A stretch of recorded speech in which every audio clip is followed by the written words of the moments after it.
తక్కువ ధరలకు మంచి వస్తువులు పెట్టిండ్రు. ముఖ్యంగా విమెన్ ఎంటర్‌ప్రెన్యూర్‌షిప్ ని ఇక్కడ ప్రోత్సహించడం జరుగుతుంది.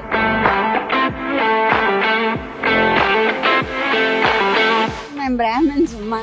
నేను చిన్నప్పుడు చదువుకోక ఇదే చేస్తున్నాను. ఇక్కడ బీసీ సంక్షేమ శాఖ ఆధ్వర్యంలో ప్రస్తుతం కుల వృత్తులను ప్రోత్సహించేటట్టుగా వాళ్ళ ఆర్థిక స్థాయిని పెంచే విధంగా ఇక్కడ ఒక ఎగ్జిబిషన్ అయితే ఏర్పాటు చేశారు. దీని ద్వారా వాళ్ళని ప్రోత్సహించినట్టు ఉంటుంది అని చెప్పేసి ఫ్రీ స్టాల్స్ అయితే ప్రభుత్వం ఏర్పాటు చేసింది. సో దీనికి సంబంధించి ఎక్కడెక్కడి నుంచి వచ్చారు, వాళ్ళు ఎలాంటివి తీసుకొచ్చారు, వాళ్ళ చేతి పనివాటి ఎలా ఉంది అనేది మనం లోపలికి వెళ్ళి తెలుసుకునే ప్రయత్నం.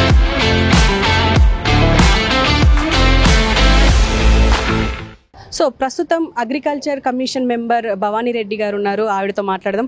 మేడం, మీకు ఎట్లా అనిపిస్తుంది? అంటే జనరల్గా ఇప్పుడు చేతి వృత్తులను ఎంకరేజ్ చేసే విధంగా ప్రభుత్వం ఫ్రీ స్టాల్స్ ఇచ్చింది, ఎట్లా అనిపిస్తుంది? అండ్ మీరు మొత్తం తిరిగి చూసారు, ఏం నచ్చాయి మేడం? చాలా బాగుంది. ముఖ్యంగా విమెన్ ఎంటర్‌ప్రెన్యూర్‌షిప్ ని ఇక్కడ ప్రోత్సహించడం జరుగుతుంది. అంటే వాళ్ళు మహిళలు కుటీర పరిశ్రమగా నెలకొల్పొచ్చి ఇవన్నీ కూడా అంటే వాళ్ళకందరికీ ట్రైనింగ్ ఇచ్చి వాళ్ళ వృత్తులల్లో వాళ్ళకి చేతి పనులల్లో. సో ఈ బీసీ సంక్షేమ శాఖ కూడా చాలా మంచిగా పనిచేసింది. ఇక్కడ వాళ్ళందరికీ ఇక్కడ స్టాల్స్ పెట్టుకోమని చెప్పి స్టాల్స్కి ప్రొవిజన్ కల్పించి ఫ్రీ స్టాల్స్ ఇచ్చి ప్రదర్శనకు ఉంచిండ్రు. అమ్మకాలలో కూడా వివిధ రకాల వస్తువులు చాలా బాగా ఉన్నాయి. రైట్ ఫ్రమ్ ద రాఖీ, ఇప్పుడు రాఖీ పండుగ వస్తుంది, అట్లా రాఖీ తయారైతే పాటరీ మేకింగ్ ఏదైతుందో అది. తర్వాత ఇప్పుడు ఇందాక మాట్లాడుకున్నట్టు ఈ పుట్టపాక, పోచంపల్లి, నారాయణపేట, కొత్తకోట, గద్వాలు చీరల చేనేత ప్రదర్శనలు ఉన్నాయి ఇక్కడ. తర్వాత ఈ బ్యాంబూ స్టాల్స్, తర్వాత తాటి వస్తువులు, తాటి కమ్మలతోని చాపలు, చాటలు, అవన్నీ కూడా బుట్టలు, వెదురు, అవన్నీ కూడా చాలా బాగున్నాయి. కేన్ ఈ ఫర్నిచరు. సో అందరు కూడా ఒకసారి ఖచ్చితంగా do visit this stall and this place. ఇది వచ్చేసి నెక్లెస్ రోడ్ స్టార్టింగ్లో ఉంటుంది, పెద్ద అంబేద్కర్ స్టాచ్యూకు పక్కనే ఉంటుంది. ఎల్లుండి సాయంత్రం వరకు ఉంటుంది ప్రదర్శన. చాలా బాగుంది, నాకైతే నేను చాలా షాపింగ్ చేసిన. Especially that neera, you should taste, don't miss that. అంటే మనము అమెజాన్ ప్రైమ్, ఇవి ఫ్లిప్కార్ట్లో అంటే కొన్ని సైట్లలో కొనే వస్తువులు ఇక్కడ కూడా ఉన్నాయి, కానీ డిఫరెన్స్ ఏంటి? అండ్ ధరలు ఎక్కువ పెట్టేస్తారు ఇట్లా ఎగ్జిబిషన్స్ పెట్టి అని చెప్పేసి కొంతమందికి ఒక అపోహ ఉంటుంది. దీని గురించి మీరు అలాంటప్పుడు ఇక్కడికి వచ్చి నేరుగా వీళ్ళు వాళ్ళ దగ్గర నుంచి ఎవరైతే వృత్తులు వాళ్ళు ఉన్నారో వాళ్ళు చేసేవాళ్ళు నేరుగా కొనుక్కుంటున్నాం కాబట్టి ఇట్లా ఉంటుంది. మధ్యలో మళ్ళీ B2B అట్లా ఏమి ఉండదు. సో ఎక్కడి నుంచో ఎక్కడికో కొనుక్కోవడం కాదు, మనం వాళ్ళు తయారు చేసినప్పుడు మనం ముందటనే చేస్తూ ఉన్నారు. ఇక్కడ కొన్ని అక్కడ నేరుగా కొనుక్కుంటున్నాం కాబట్టి చాలా చీప్గా ఉంటాయి, తక్కువకు ఉంటాయి. ప్లస్ అందుట్లో మనం వీళ్ళని ఎంకరేజ్ చేయాలి. As I side women entrepreneurs వాళ్ళు చాలా కష్టపడి ట్రైనింగ్, శ్రమ తీసుకొని ట్రైనింగ్ నేర్చుకొని ట్రైన్ అయ్యి వాళ్ళందరూ తయారు చేస్తున్నారు. తోడ్పాటు ఒక రకంగా మహిళలకు తోడ్పాటు అందించండి, చేతి వృత్తి కళాకారులకు వీళ్ళకు తోడ్పాటు అందించండి. సో అందులో కూడా ఆన్లైన్లో క్వాలిటీ మేబీ డిఫరెంట్ అండ్ ఎక్కువ యాజ్ ఐ సైడ్ కాస్ట్ ఎక్కువ ఉంటుండొచ్చు. సో ఇక్కడైతే మీకు చాలా ఏమంటారు అఫోర్డబుల్ ప్రైజెస్లా చాలా ద బెస్ట్ క్వాలిటీ అండ్ మీ కళ్ళ ముందు చూస్తారు మీరు ద మేకింగ్ హోల్సేల్. చాలా బాగుంది. నేను మళ్ళీ ఎల్లుండి క్లోజింగ్కి మళ్ళీ వస్తా, మళ్ళీ ఇది కూడా షాపింగ్ చేస్తా అండ్ అందరినీ తీసుకొస్తాను నా ఫ్రెండ్స్ని.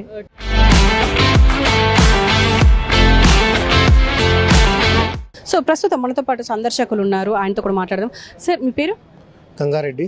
సార్, మీరు చెప్పండి, ఇప్పుడు మీరు ఎగ్జిబిషన్ అంతా తిరిగి ఉన్నారు, ఎలా అనిపించింది? అంటే ప్రభుత్వం చేతి వృత్తులను వాళ్ళని ప్రోత్సహించే విధంగా తీసుకొచ్చారు, మీకు ఎట్లా అనిపిస్తుంది? ఇది చాలా సంతోషకరమైన విషయం మేడం. ఎందుకంటే చేతి వృత్తులు కానీ కుల వృత్తులు కానీ మన మారుతున్న పరిస్థితులకు అనుగుణంగా మనం చూసినట్లయితే గత కొంతకాలం నుంచి, కొన్ని సంవత్సరాల నుంచి చరిత్రను చాటి చెప్పే విధంగా ఇవి పునరావృతం అవుతున్నాయి. అందులో భాగంగా చూస్తే ఇప్పుడు మనం ఈ స్టాలే చూసినాం మేడం. ఇది చూస్తే ఇసుక రేణు మట్టితో తయారు చేసిన ఇందులో నాణ్యత ప్రమాణాలు కానీ వాళ్ళు చేతి వృత్తితో తయారు చేసే విధానం కానీ వీటన్నిటికీ వాళ్ళ కష్టాన్ని జోడించి చేసే క్రమంలో తయారైన ఈ వస్తువులు మేడం.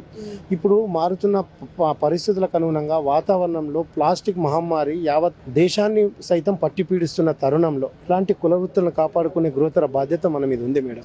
ఎందుకంటే ఇక్కడ చూసిన ప్లాస్టిక్ మహమ్మారి విచ్చలవిడిగా ప్రతి దాంట్లో కూడా భాగస్వామ్యమైంది. మనం తాగే టీ నుంచి తినే ఆహారం వరకు ప్లాస్టిక్ అనే ఒక విషపూరిత బీజం మనలో మధ్యలో భాగస్వామైన తరుణంలో ఈ కుల వృత్తిని కాపాడే భవిష్యత్తు మన మీద ఉంది. మనం ఇప్పటి నుంచే వీటి గురించి ఆలోచించి జీవితంలో మార్పు అనేది తీసుకొస్తే రాబోయే భవిష్యత్ తరాలకు, నేటి బాలలు ఎంతోమంది రేపటి పౌరుల మారే వాళ్ళకు మనకు స్ఫూర్తిదాయకంగా కావాల్సిన అవసరం ఉంది అని చెప్పి ఈ స్టాల్ చూస్తే నాకు అనిపిస్తుంది మేడం. ప్రస్తుతం మనతో పాటు ఒక ఉన్నారు. సార్ మీ పేరు? నా పేరు యోగానంద రెడ్డి దాడి. ఈ ఎగ్జిబిషన్లకి బయట కొనే వస్తువులకి చాలా డిఫరెన్స్ ఉంటుంది. బయట షాప్లో మనం ఏదైతే కొంటామో అది ఎక్కువ ధరకు దొరుకుతుంది. మీకు ఎట్లా అనిపిస్తుంది ఇక్కడ చూసి? మంచిగా అనిపించిందమ్మా, సంతోషంగా ఉంది. బీసీ చేనేత వృత్తుల ప్రదర్శన పెట్టిండ్రు కాబట్టి ఇక్కడ అందరు కూడా తక్కువ ధరలకు మంచి వస్తువులు పెట్టిండ్రు. వస్త్రాలు కానీ మిగతావి కూడా చాలా కారచౌకగా ఉన్నాయి, మంచి నాణ్యతతో కూడుకొని ఉన్నాయి. చాలా సంతోషంగా ఉంది. తెలంగాణ ప్రభుత్వం ముఖ్యమంత్రి రేవంత్ రెడ్డి గారు అయిన తర్వాత మా వనపర్తి జిల్లా వాసి, ఆయన వనపర్తి మా ఉమ్మడి మహబూబ్నగర్ జిల్లా వాసి కాబట్టి ఆయన వచ్చిన తర్వాత చేతి వృత్తులను కానీ అందరిని ఆదుకోవాలన్న ఉద్దేశంతో ఆయన పెద్ద ఎత్తున బీసీ కుల సంఘాల, బీసీ చేనేత వృత్తులకు సంబంధించి అన్ని వాళ్ళందరికీ కూడా ఉపాధి కల్పించడం కోసం ఇట్లాంటి ఇంకా ఎన్నో ఎగ్జిబిషన్స్ ఏర్పాటు చేసి ప్రజలకు అందుబాటులోకి తీసుకొస్తే ప్రజలకు కూడా మేలు జరుగుతుందేమో. తెలంగాణలో ఉన్న చేతి వృత్తుల వారిని వాళ్ళని మోటివేట్ చేసే విధంగా ఇక్కడ ఏర్పాటు చేశారనుకోవచ్చు. ఇట్లా చాలా స్టాల్స్ లోపల ఉన్నాయి. వాళ్ళతో మాట్లాడే ప్రయత్నం చేద్దాం. స్టాల్స్ పెట్టిన వాళ్ళ ఆర్గనైజర్స్ తో కూడా మాట్లాడదాం. బోనాలకు సంబంధించి ఇక్కడ మనం చూడొచ్చు బోనం కుండలు. సో ఇక్కడ వీళ్ళు ఉన్నారు, వీళ్ళతో కూడా మాట్లాడే ప్రయత్నం చేద్దాం. అమ్మ ఎక్కడి నుంచి వచ్చారు? మేము కొండాపూర్ నుంచి వచ్చామ్మా. అంటే మీకేమైనా ట్రైనింగ్ ఇస్తారా? మొత్తం చూస్తే మొత్తం మట్టి పాత్రలు, మట్టితో తయారు చేసిన ఆభరణాలే కనిపిస్తున్నాయి. కొంచెం ట్రైనింగ్ తీసుకున్నాం. కొద్దిగా ఎక్కువ మటుకు మా క్రియేటివిటీ యూజ్ చేసి మేము చేసాం మ్యామ్. ఇంట్లో కుమ్మరి మహిళా సంఘం నుంచి ట్రైనింగ్ ఇప్పించారు. కొద్దిగా మేము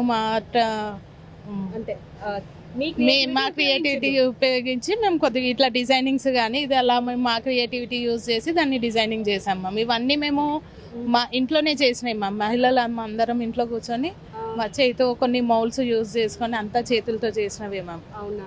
అంటే ఈ కుండలు ఇవన్నీ ఓకే, ఇవన్నీ మనం చూస్తుంటాం. ఇవి రాఖీస్ మ్యామ్. చాలా క్రియేటివిటీ. అవును మ్యామ్. అవును. అంటే ఇది రాఖీయా? ఇవి రాఖీస్ మ్యామ్. ఓకే. ఇంకా ఏమున్నాయి మీ దగ్గర? అంటే ఇప్పుడు టెరకోటా జ్యువెలరీ కూడా ఉంది మ్యామ్. ఓకే. ఇప్పుడు న్యూలీ ఈ ఇయర్ అయితే ఇప్పుడు రాఖీస్ ఇన్వెంట్ చేసినాము. ఓకే. టెరకోటా మొత్తం టెరకోటా జ్యువెలరీ ఉంది మ్యామ్. ఇప్పుడు మనకి చైన్స్ వేసుకుంటే అందరికి మనకు చైన్స్ పడవు, ర్యాషెస్ వస్తాయి. సో మనం కాటన్ క్లాత్ థ్రెడ్ తో యూజ్ చేస్తున్నాం. మనకి ఇంకా ఇది బ్లాకెట్ అనేది మన బాడీకి తాకుతుంటే కూడా మంచిగా కూలింగ్ అవుతుంది. స్ట్రెస్ బూస్టర్ అది మన ఒంటికి కూడా మంచిది. అలా ఇలా మొత్తం మనం క్రియేటివిటీ యూజ్ చేసి ఇలా ఒక్కొక్క డిజైన్. ఇవి నెక్లెస్లు కూడా చాలా అందంగా ఉన్నాయి. Yes ma'am. ఇవన్నీ కూడా మట్టితోనే చేసినాయి మ్యామ్. ఓకే. మొత్తం ఇవంతా ఇప్పుడు ఏదైనా ఈ పోస్టర్స్ కూడా మౌల్స్, హ్యాండ్ మౌల్స్ ఉంటాయి కదా మ్యామ్, దాంతో చేసినవి. చేసినాక వీటిని కాల్చాక మనం కలరింగ్ చేస్తాం ఇంట్లో, ఆర్గానిక్ కలర్స్. మళ్ళీ కలర్స్ కూడా ఆర్గానిక్. మనకి అంటే రీజనబుల్ ఒక 500-550 అలా ఉంటుంది. ఇప్పుడు పిల్లలు ఎక్కువ మటుకు కలర్స్ తో అట్రాక్ట్ అయిపోతుంది. సో మట్టి మనకి ఆర్గానిక్ గా ఉండాలనేసి మేము ఆర్గానిక్ గా ఇలా ఆర్గానిక్ కలర్స్ యూజ్ చేసి క్లాత్, ఇదంతా క్లాత్ తో డిజైనింగ్ చేసి ఇలా సేల్ చేసాం. ఇది ఎంత కాస్ట్ ఉండొచ్చు? అంటే ఇప్పుడు ఎగ్జిబిషన్లు అంటే కొంచెం ఎక్కువ అమ్ముతారేమో అని కొంతమంది భయపడుతూ ఉంటారు. నేను ఇది ఇప్పుడు 650కి సేల్ చేస్తున్నాను మ్యామ్.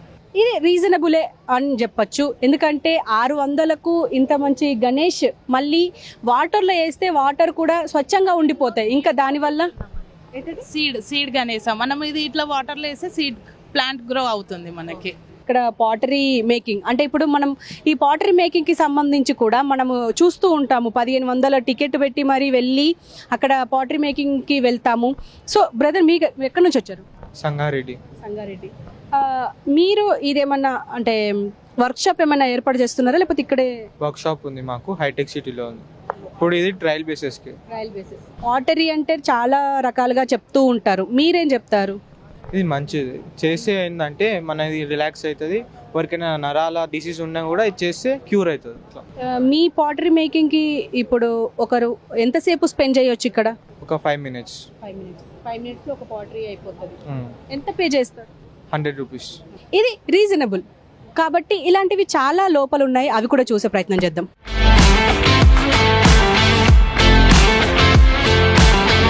అమ్మ, ఇవన్నీ మీరు చేత్తో తయారు చేశారు కదా, ఎట్లా అనిపిస్తుంది? అంటే వీటిని ఏమంటారు? ఇది పామ్ లీఫ్ కదా, పామ్ లీఫ్. దీంతో తయారు చేసిన వస్తువులనే అంటాం. అంటే ఇవి మీ ముందు తరం వాళ్ళు చేసే వాళ్ళ? మాది కులవృత్తి కాదు, మేము బ్రాహ్మణ్స్ అమ్మా. నేను చిన్నప్పుడు చదువుకోక ఇక్కడ మహారాష్ట్రలో ఇది ట్రైనింగ్ ఇస్తుంటే గవర్నమెంట్ అక్కడికి వెళ్ళి ట్రైనింగ్ అయ్యాను. ఎప్పుడు 1972లో. అప్పటి నుంచి ఇదే చేస్తున్నాను. ఒక కోఆపరేటివ్ ఫెడరేషన్ లో జాబ్ చేశాను ట్రైనర్ గా. ట్రైనర్ గా జాబ్ చేసి అప్పుడు ఉమ్మడి రాష్ట్రం ఉన్నప్పుడు అన్ని జిల్లాలకి వాళ్ళు ఎక్కడ పంపిస్తే అక్కడికి వెళ్ళి ట్రైనింగ్ ఇచ్చేదాన్ని. తర్వాత రిటైర్డ్ అయిపోయాను. రిటైర్డ్ అయిపోయాక నేను ఓన్ గా కూడా ట్రైనింగ్లు ఇచ్చాను. అంటే ఈ కళకి ఇప్పుడు ఆదరణ ఉందా అంటారా? ఇది మన తెలుగు రాష్ట్రాల్లో ఎవరు చేయరు, తమిళనాడులో చేస్తారు. ఈ బ్యాంబూతో చేసినవి, కేన్తో చేసినవి అన్ని ఎక్కడంటే అక్కడ దొరుకుతాయి. పామ్లీ పార్టికల్స్ బయట ఎక్కడ దొరకవు, మేము పెట్టిన చోట దొరుకుతాయి. అమ్మ, మీరు సాటిస్ఫైగా ఉన్నారా? అంటే తృప్తిగా ఉంటారా ఈ పనిలో? సాటిస్ఫైడ్ నేను చేస్తాను పని, నేను చేస్తాను, వాళ్ళకి నేర్పిస్తా. తృప్తిగా ఉన్నారు మీరు? తృప్తిగా ఉన్నాను. నాకు ఎవరైనా ఏదైనా సహాయం చేశారా అని అడిగితే నాకు ఏ గవర్నమెంట్ సహాయం చేయలేదా? నాకు ఏ గవర్నమెంట్ ఎప్పుడు ఎటువంటి సహాయం చేయలేదు. నేను మన ఒక డిపార్ట్మెంట్ నుంచి వాళ్ళు అవార్డు కోసం అనేసి, స్టేట్ అవార్డు కోసం అని చెప్పి వాళ్ళు అన్ని పేపర్లు తయారు చేసి ఇస్తే కూడా ఒకళ్ళు అడ్డం పడి అవార్డు కూడా ఇవ్వకుండా ఆఫ్ చేసేసారు. నేను కష్టం చేసుకుంటేనే గవర్నమెంట్ సహాయం ఏం లేదు, నా కష్టంతోనే నేను బతుకు. నేను మా పిల్లల్ని పెంచుకున్నా, నాకు 2 అబ్బాయిలు ఉన్నారు, చూడరా ఏం కాదు, నాకు అలవాటు అయిపోయిన పని ఒప్పుకున్న వాళ్ళు చేస్తాను. ఇవన్నీ మనం చూడొచ్చు. ఈ క్యాప్ కూడా చేత్తో చేసిందంట. ఇవన్నీ బ్యాంబూ లీఫ్లతో తయారు చేసినవి అని చెప్తున్నారు. మిషన్లతో చేసిన దానికి ఇప్పుడు చేతులతో తయారు చేసిన వాటికి చాలా డిఫరెన్స్ ఉంటుంది. ఇప్పుడు ఇవి చూడడానికి మాత్రం చాలా అందంగా, అద్భుతంగా ఉన్నాయి అని మాత్రం చెప్పగలను. సో ఈ స్టాల్ మనం చూడొచ్చు. ఇది జస్ట్ బ్యాంబూతో తయారు చేసిందంట. సో ఇదంతా హ్యాండ్ మేడ్ అంటున్నారు. సో ఆయనతోనే మాట్లాడదాం. ఎలిష్ గారు, మీరు వనపర్తినేనా లేకపోతే దాని పక్కన ఏదైనా ఊరా? మాది వనపర్తి జిల్లా, వనపర్తి టౌనే మాది. మేదర్ వాళ్ళు బుట్టలు తయారు చేయడం, చాటలు తయారు చేయడం, ఇట్లా డిఫరెంట్ తడకలు తయారు చేయడం చూస్తూ ఉంటాము. మీరు ఇలాంటివి తయారు చేయడానికి మీకేమైనా ఆదర్శం ఉందా, ఏమైనా మోటివ్? అంటే చిన్నప్పటి నుండి మా కుటుంబం అంతా మేదర్ కుల వృత్తిలోనే ఉన్నాము. వాళ్ళతో పాటు మేము కూడా ఇదే వృత్తి నేర్చుకున్నాము. మా అమ్మ, మా నాన్న, మా తాతల నాటు వాళ్ళంతా మీరు చెప్పినట్ల చాటలు, బుట్టలు, జల్లెండ్లు, నిచ్చెనలు, తడికెలు అలాంటివి తయారు చేసేవాళ్ళు. మేము ఇప్పుడు వచ్చిన ఈ జనరేషన్లో ఈ ప్లాస్టిక్ మయంలో మేము కూడా వాళ్ళతో పాటు పోటీ పడాలన్న ఆలోచనతోటిగా మా కుల వృత్తిలో మేము కొత్తగా తయారు చేయాలని ప్రయత్నం. అంటే చూడడానికి ఈజీగా అనిపిస్తుంది, కానీ తయారు చేయడం చాలా కష్టం. ఎందుకంటే ఇవన్నీ చిన్న చిన్నగా కట్ చేసి పెట్టారు. ఎంత టైం పట్టొచ్చు ఇదంతా?